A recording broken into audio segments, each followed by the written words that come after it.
খালি হিংসা করে, হিংসাই পরে ভিতরে। হ্যাঁ, তার সেহাতে দিয়ে আমার তো লম্বা, এটাও হিংসা।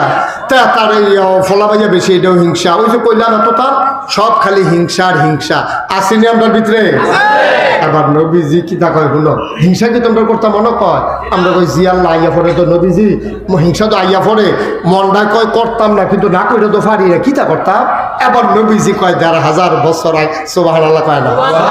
আল্লাহর নবী কয়, হযরত সালিম রাদিয়াল্লাহু তাআলা আনহু থেকে বর্ণিত, তিনি বলেন, তিনি হইলেন সালিম, ওনার আব্বা থেকে তিনি বর্ণনা করেন।